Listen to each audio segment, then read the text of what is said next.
on the investigations, I know for a fact none of this would be happening without the work of the January 6th committee.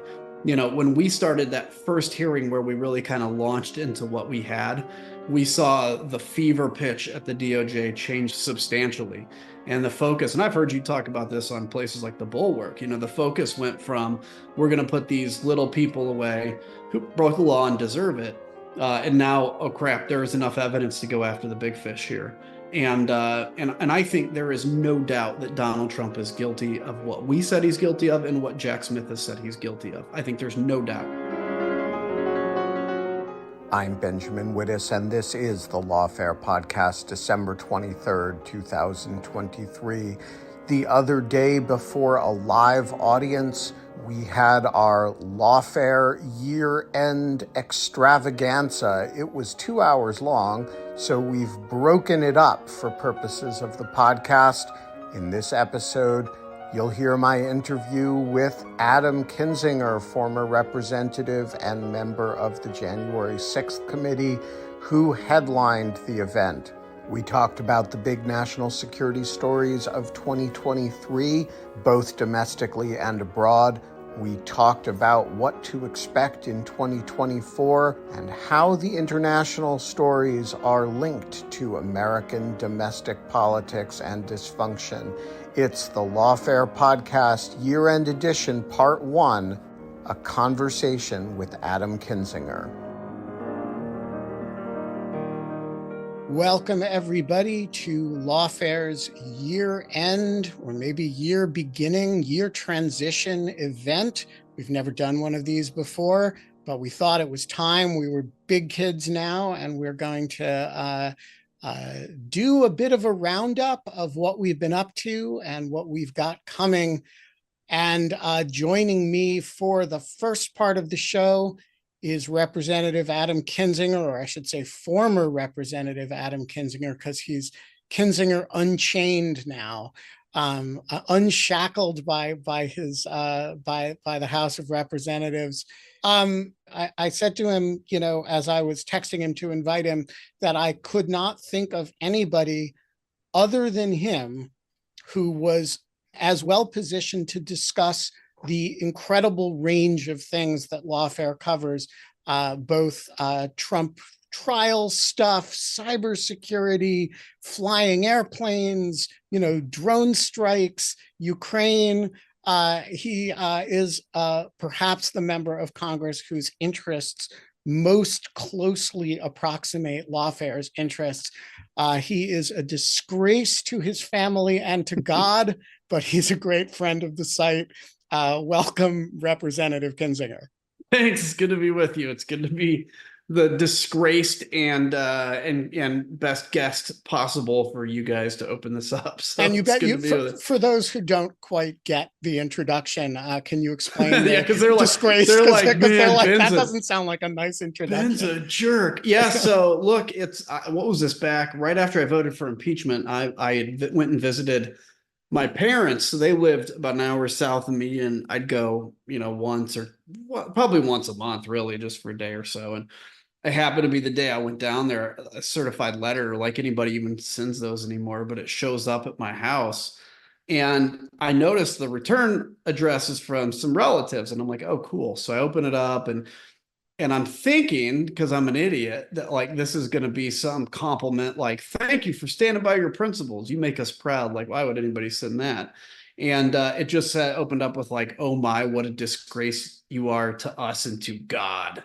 You have joined the devil's army. And I mean, it went on, and just including what somebody reread that whole letter for me recently. I hadn't seen it in a while. And one of the things was like, don't you know that Donald Trump just gave the whole plan of salvation on television?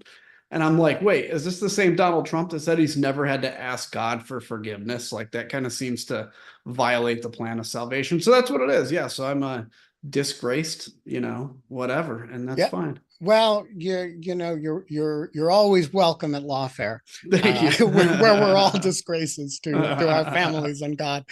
So get us started here. When you think about the last year and the coming year, the number of stories, the number of issues that have major national security valences is actually amazing. And Yeah. how do you prioritize them? And to what extent do you distinguish in your mind between the foreign policy side of things and the domestic policy side of things? Well, look, I think domestic and foreign policy is way more linked than people realize. Let's just take the easiest example is energy, right? Energy used to be considered a domestic policy thing. I was on the Foreign Affairs and Energy and Commerce Committee, and before it became cool, I was like the first member of Congress to make the link of saying, U.S. energy production, U.S. energy strength has a direct impact on national security.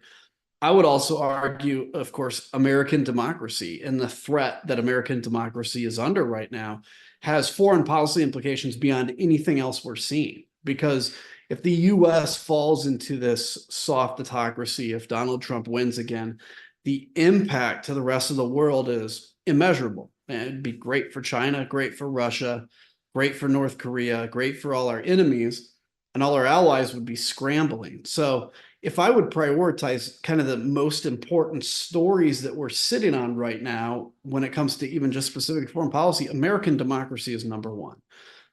Again, this is when you start violating rules and violating standards and violating norms and orders, you never get those back in self-governance ever. And the only thing you need for self-governance to succeed is this basic contract among people, not on issues, not on anything, except that we get a chance to vote. The person that gets the most votes wins, and they get to govern. Like, that's all you need, and democracy can survive. Second most important, I think, is still Ukraine, because this is the first really major war on the European continent since World War II that's just seeking to completely change the order, change the boundaries, change the borders of a country that's fighting obviously for freedom. I won't go into all the Ukraine stuff because we're all experts on here. We know all about it. But I think one of the biggest things is, does the US abandon Ukraine or not? And the reason I think that has more of an impact than just Ukraine, I mean, I'm still quite bitter about how we left Afghanistan, and I give blame to both Biden and Trump on that. Actually, I think they both share it. But you look at, in essence, almost every time we've engaged militarily, we always end up abandoning somebody. And Afghanistan was obviously no different. And now if we turn and abandon Ukraine, and we're not even fighting, if we abandon them just in support, I have a hard time seeing how in the next year to 10 years, when we end up in another major war, which will happen, how do we get people to fight with us? How do we get people to believe in us? And so I think the implications of Ukraine go far beyond Ukraine as well. And then, of course, Israel and Gaza, I think, this certainly has the potential to blow up into something much bigger as we look at Yemen and these attacks on the US and bases around Syria and Iraq. If, in fact, Israel is able to kind of destroy Hamas in the next few months, and then it may end up being just kind of a regional fight that doesn't have broader implications. So that's why I still put that third at the moment. But yeah, there's some massive threats out there right now. And so that's kind of how I'm looking at this year. And next year is going to bring some surprises we probably haven't even thought of yet. Yeah, so I want to talk about the interaction between these two, because 5 years ago, if you had said the number one national security story is domestic democracy, that would be an extraordinary statement. There were a few people making that argument, including me in 2016. But, the idea that, you would look around the world at the threats that we face and say, number one is our own domestic politics. That's a remarkable statement, and I want you to justify it, because I think a lot of people listening will say, oh, that sounds like Trump derangement syndrome, or that sounds like, something a little bit panicky to group this, higher than Xi Jinping invading Taiwan, right? So to the skeptic who says, okay, yeah, our politics are ugly, but come on, there's Al-Qaeda out there, make the case. Why should we be more worried about our domestic politics than about AQAP? Yeah, I think it's a great question because if let's think about this. And let's hope this is a God forbid example that will never happen. But let's say Ukraine succumbs totally to Russia and Russia occupies all of Ukraine. There's no resistance. It's over, right? Ukraine is effectively part of Russia now. Well, at least still, we know in present day how this would happen. If that happened tonight, we know that the US is still present as a kind of calming backstop to broader implications. Now, that would be devastating, and I'm not downplaying that. But when it comes to, okay, now is NATO at threat? Is our other allies at threat? Well, we know that the US backstop to defend NATO will still be present, and that if Russia should so choose, which they most likely wouldn't, but if they would choose to provoke NATO, it would be the end of Russia as we know it. Same with Taiwan, right? Taiwan would have chilling and massive implications in Asia if China invaded Taiwan, and let's say the US even didn't defend it and Taiwan fell. Then what? Well, we still know that there's the US backstop, even though we were damaged in not defending Taiwan, but there's a US backstop in places like South Korea, Japan, etc. So these broad things we're seeing today have an implication for kind of the first domino to fall for the second and third domino. Second and third order effects would exist.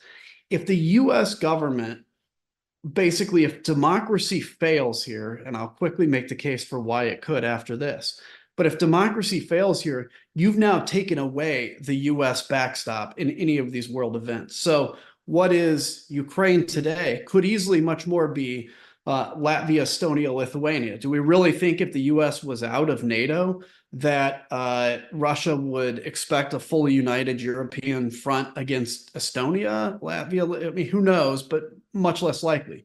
So, but the reason it's that actual democracy is a threat is, again, getting back to when I said the only thing we need for democracy to survive, for self-governance to survive, is that like compact between each other.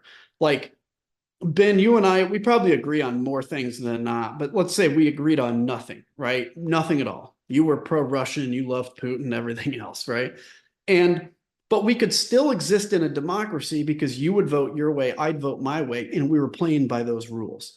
What Donald Trump did, not just on the 6th, but frankly, everything leading up to the 6th, was he convinced half of the country that the rules are not accurate. They don't play, they don't count, they're rigged. And so it's like baseball. If all of a sudden the Cardinals are playing at home and they decide they're going to run to third first and then directly home, the umpires can do everything they want to try to stop it, but they're like, no, it's our play. This is what we're doing. The game of baseball would fall apart. In the same way, if you decide to play by different rules, as Trump has, democracy falls apart. And the US, look, will we still be a military power? Maybe, probably. Will we be a military power for good? Probably not. And so that's why I think this is a serious threat to the world, is you'd be removing the US backstop, not to mention, of course, all the garbage that would happen here and what it would mean for us. So what do you make of, leaving aside your top three, there are all these other threats, right? Yeah. 5 years ago, we all would have put terrorism at the top of the list. There's a whole range of cybersecurity threats, some of which interact with the Russia, China stuff, some of which don't. There are,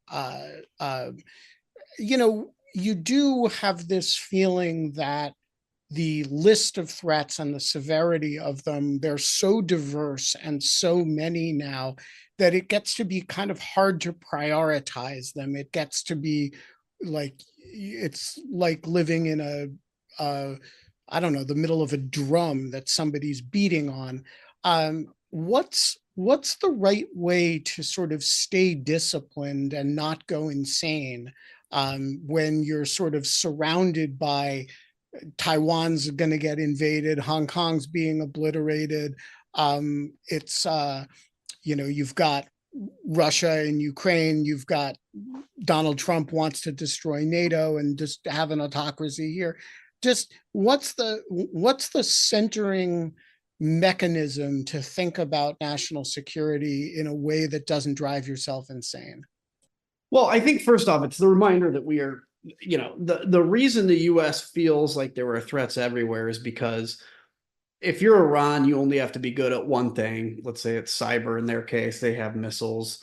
Russia is good at land war. They're not good at land war, but they have a land war capacity. China has their ships. Iran has, a nuclear program, and they have their fast ships. So there's like little areas that are always kind of needling and exposing weaknesses in the United States. And so our problem is we have to be able to defend against all of that, right?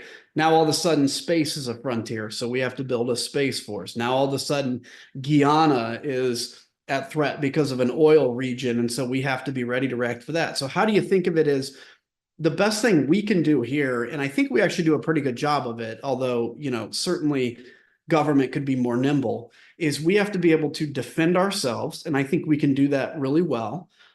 Even on the cyber side of things, yes, something can get through, I'm sure, but we have good offensive and defensive cyber capability. We have good intelligence on cyber. And then we have to maintain a capacity to react.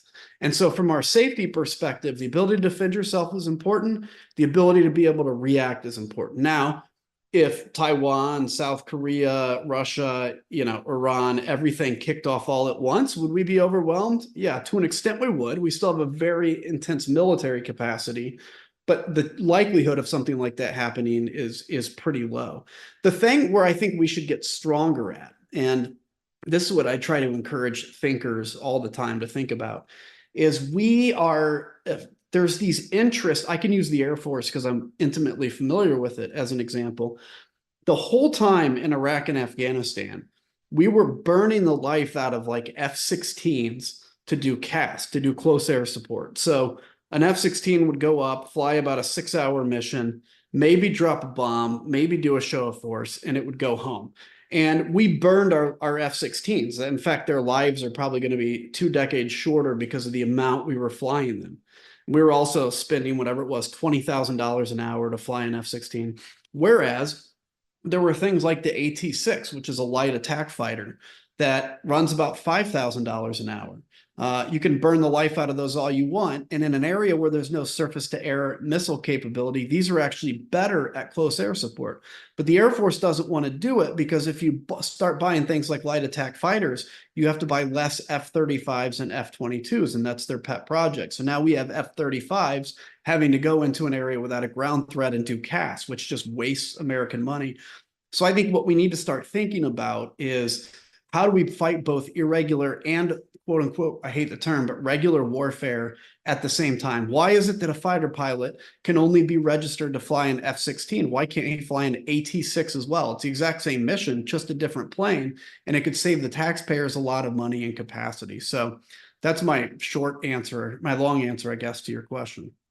All right. So let's take your top 3 areas, go back to them, and imagine that Joe Biden calls you and says, Adam Kinzinger, you're a great American. I'm going to do one thing on your advice on each of those 3 areas. So what should I do to protect democracy, save democracy? Number 2, what should I do on Russia, Ukraine?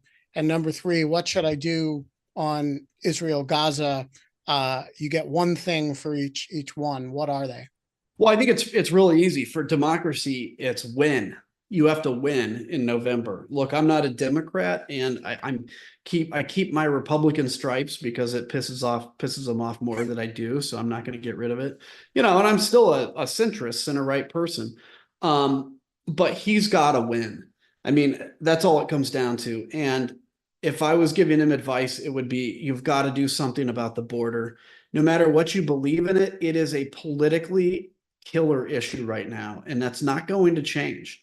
And I think, yes, the Republicans don't know where they are on the border. The House has no actually official position, but work with the Senate, get to that conclusion, because now you guys can own the border issue in November, because, then the president can always say like, well, look, I did what they wanted. Okay. There's still a problem. Yes, I did what they wanted, but it will actually help the problem. So I think the most important thing he can do for democracy is win in November, period, and try to win big. So, which there will be accusations of a stolen election, but it becomes more absurd.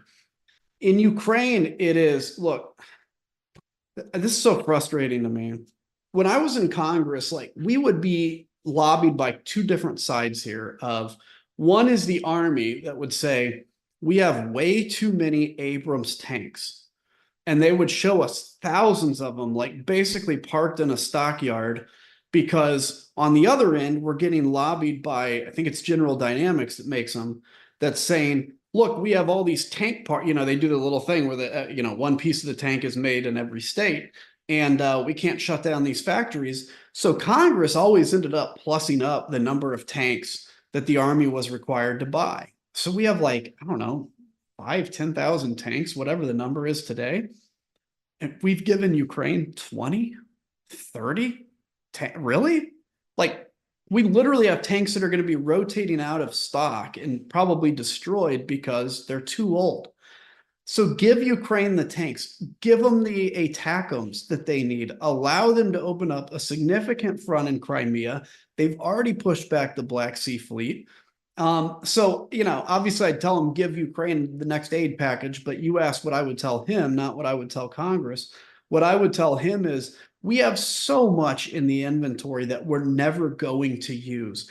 And if you have, he had generals telling him, and I heard this basically from a second order source that was pretty close to this, that we don't have the ATACMS to give to Ukraine. Well, then we actually got the inventory numbers of the number of ATACMS we have. These are those long-range 350-kilometer missiles. We have plenty of them. Now, if we get into World War III, we probably will need more, but that's why you spark up the industrial base, right, to get that going. So give them everything they need, because they won't lose as long as they have everything they need. And the only thing Ukraine has to do really is not lose, although we'd love to see them take all their land back. And then on Israel, it's just, you've got to, I think it's important to be the calming voice to Israel, to keep stressing things like, don't bomb civilians. But I think Israel's actually done a pretty good job of trying to avoid civilians in such a dense urban populated area where they use human shields. I think the best thing I would tell Biden is just, you can give them a timetable, but let Israel finish the job. Let them destroy Hamas, and then pressure these Arab countries to actually produce the governing and peacekeeping force in Gaza. There's talk about, is it going to be the Palestinian Authority, or is it going to be Israel that runs Gaza? I would put pressure on Egypt, on Jordan, on these countries that have been quick to criticize Israel to actually put in a peacekeeping force. And I think it would work, but that would be my top 3 pieces of advice.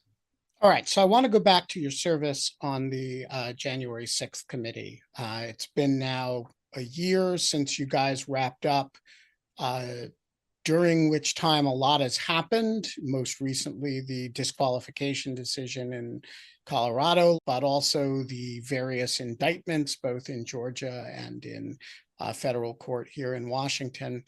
And I'm curious for your reflections. I would think you would have a lot to be satisfied with about the fallout from the work that you guys did, but I don't want to assume that. So tell me about how you're feeling about the January 6th committee work, and particularly if there's significant parts of the story that you really wanted to tell that you guys didn't get a chance to tell. What are your thoughts a year out? Yeah, look, I'm very pleased. I guess if there's an area I'm not pleased about, it's just that, we couldn't move the public opinion needle in the Republican Party. Now, in hindsight, I should have expected that. But I really truly believe that in 10 years, there's not going to be a single person that's a Trump supporter today that will ever admit that in mixed company. Because I think right now we have there's such an emotional attachment, and there's this anger that exists, and so people are rallying around their guy. And even if he's lying and he's insane, it doesn't matter, because these weakling, sheep have to seek safety in numbers. And that's what MAGA is, to be clear. It is a movement of weak victims in their own mind. They're victims of everything. They're weak, they're followers, they're sheep, and they have to follow this guy that's a completely broken, sick, lying man. Well, he's eventually going to pass away or go away, whichever it is. And this movement of weaklings is going to be left trying to find a purpose, and then they're going to go back to a different group and be embarrassed. So That would be my only regret, is that we couldn't shift the needle, but it may not have been possible. I mean, I think Jesus could have come in and testified and they wouldn't have changed any minds. Now, on the investigations, I know for a fact that none of this would be happening without the work of the January 6th committee. You know, when we started that first hearing where we really kind of launched into what we had, we saw the fever pitch at the DOJ change substantially. And the focus, and I've heard you talk about this on places like the Bulwark, you know, the focus went from, we're going to put these little people away who broke the law and deserve it. And now, oh crap, there is enough evidence to go after the big fish here. And I think there is no doubt that Donald Trump is guilty of what we said he's guilty of and what Jack Smith has said he's guilty of. I think there's no doubt. I mean, for 187 minutes, he proactively, for the first time in his life, resisted public pressure to act. And he only did anything when he saw finally that the, law enforcement had turned the tide of this fight. What the areas I wish we could have pushed harder. Look, one of our most valuable players besides Kevin McCarthy, like it's Rich. He pulls the members off because Donald Trump tells him to, and then not that long ago, Donald Trump attacked him for pulling his members off the committee. I'm like, and we said he would go serve Donald Trump. It's just incredible. But one of our best was Mark Meadows, because he initially lied to us through his attorney and said that there's nothing on his personal phone, that X, Y, and Z. His attorney sent that to us in writing. Boy, if there is anything, we'll give it to you. Well, then he found out there was this, there were all these kind of private phone text messages with some of the people around January 6th. So they sent that to us. Meadows quit cooperating after that. But those few texts we got really opened up the roadmap of our entire investigation. So I wish we could have gotten more from him and more from Dan Scavino, who's the Trump whisperer on the internet. This is the guy that, he's basically the intermediary between Trump and the far right on the internet. The good thing is Jack Smith has more tools than we did. And I think he'll get to the answers on Scavino. And it appears, that Meadows is actually cooperating. So I think the information we had would have held up in court. But now Jack Smith, I think, is going to have an ironclad case. Yeah, so I want to ask you about the relationship. You're in an unusual position here. You're though not a prosecutor or a lawyer, you are intimately familiar with the evidence in the January 6th case, or at least in the precursor to it, which was the investigation you guys did. You're also a politician, and a Republican politician who has a lot of sophistication about the Republican voter and the center of gravity of Republican public opinion.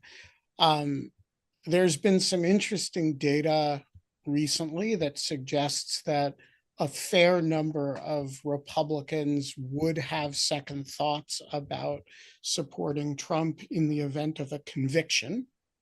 I'm curious, and we've also had this little delay as a result of the presidential immunity litigation in the January 6th case. So assuming this goes to trial, maybe not in March, but in April, May, or June, what do you think the prospects are for it to have a significant effect on Republican opinion? Or is this just all baked in at this point, and we are looking at what we're looking at, and the fundamentals will not change irrespective of the criminal process? So on the center of gravity piece, I don't think the fundamentals will change much, because I don't think issues matter. I don't think anything matters to the vast majority of like hardcore Republican voters. It is literally a matter of a tattoo of your tribal affiliation. That's it. You're boy, I'm not a liberal. I can't be a liberal. I've got to fight, civil war, whatever it is, right? And but I think there's enough Republicans that are still not fully sold out on Trump. I mean, look at, you take all the other candidates besides Trump, it's still a healthy amount of the Republican Party, enough so that if you take that amount, or the folks that responded to the survey and said they wouldn't vote for Trump if he was convicted, well, let's assume that 90% of them still vote for Trump because it's Trump and Biden. So they hold their nose like they did in 2016 and they vote for Trump.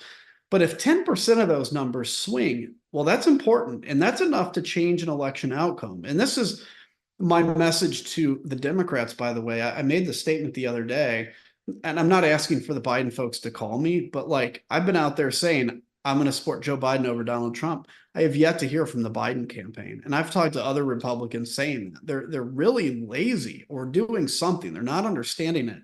And so to the pro-democracy crowd, if we have people that are former Republicans or Republicans that have seen the light coming in and saying, okay, I'm on the team now, unless they're doing it for grifting reasons or whatever else, we have to accept them because we have to be able to put together this disparate group for an uncomfortable alliance to defend democracy. So do I think the cases are going to have an earth-shattering impact? No, but I certainly don't see how Donald Trump gets convicted in court, particularly with all this information being made public, and he still win. I mean, unless Biden just completely loses it, I think for sure. And that's why I think you're going to see at least Nikki Haley and maybe Haley and Christie stay in the race to see if this does go to court in March and see if they can be there for the inevitable, downfall of Trump potentially. Because that's what would make a big difference is if there's still an open primary, then you give Republicans the chance to go away from Trump to another Republican. I think the defections would be much bigger. I would be remiss if I didn't ask you before we run out of time about China. A couple of years ago, we all would have said, oh, biggest foreign threat to the United States, biggest only adversary near peer power is China.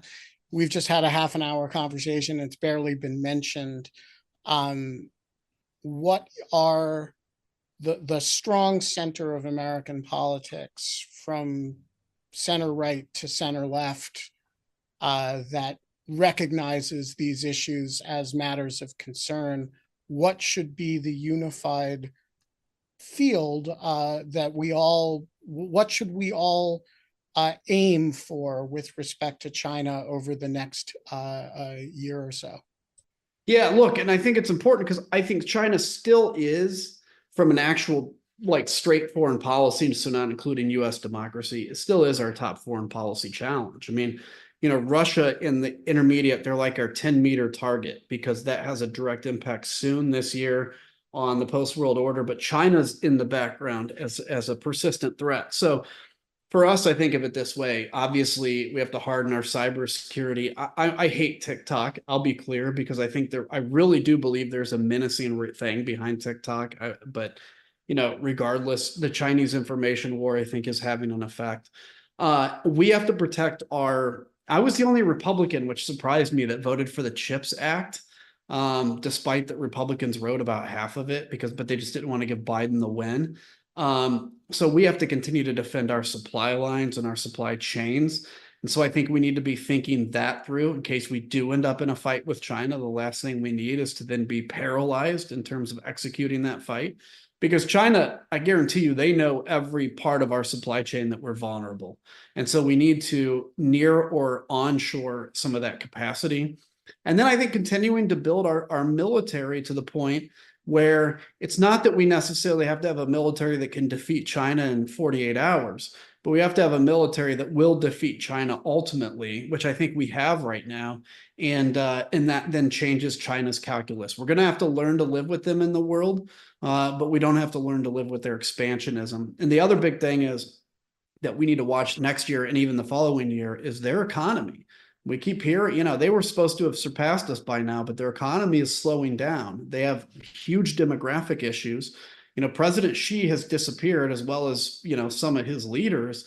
Something's going on there. And, you've got to keep feeding the masses to survive. And it appears that maybe they're losing the capacity to be able to feed the masses. That may make them dangerous. It also may make them much more weaker. One last question, then I'll let you go. All of this that we've been talking about has one big unifying theme, which is the preservation of democracy and the protection of democracies domestically and abroad. Is there a unifying policy toward that end, or is that just an objective that you organize 100 different policies around? I think it's just an objective, but I'll say this. So 2024 is going to suck terribly. Okay. I'm not going to lie. I'm not going to tell you otherwise. It's going to be the worst election we've ever had, probably, at least in our memory. What a ray of sunshine you are. Yes, exactly. But I believe, and I know it feels like it's forever away, but it goes by fast in political years. I believe 2028 is actually going to be pretty amazing. Now, here's why. All new generations, right? All new candidates in both parties. And I think, the potential for a third party movement would actually maybe have legs by 28. Right now, it would just be a spoiler. One of the things I'm excited about pushing is this idea of let's all ram dump. It's a pilot term. Let's ram dump all our preconceived notions of what a conservative and a liberal is. And let's even dump those terms.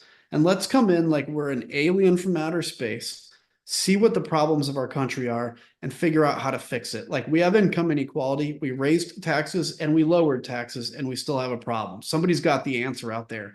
So in my mind, if we can kind of recreate the wheel, so to speak, I think it's going to be an amazing 2028. So that's what I would say is keep hope. I think it's going to be tough next year, but I really do think next year is probably going to be the pinnacle of the assholery, and hopefully it'll get better after that. We are going to leave it there. Adam Kinzinger, you're a great American. It's good to see your face. You too. And let's get together when you're next in Washington. Will do. Take care, my friend. The Lawfare podcast is produced in cooperation with the Brookings Institution. Tomorrow we'll have part 2 of this year-end event. You should become a material supporter of Lawfare so that you can join events like this in the future.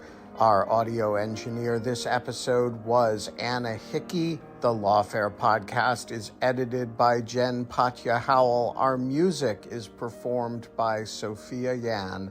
And as always, thanks for listening.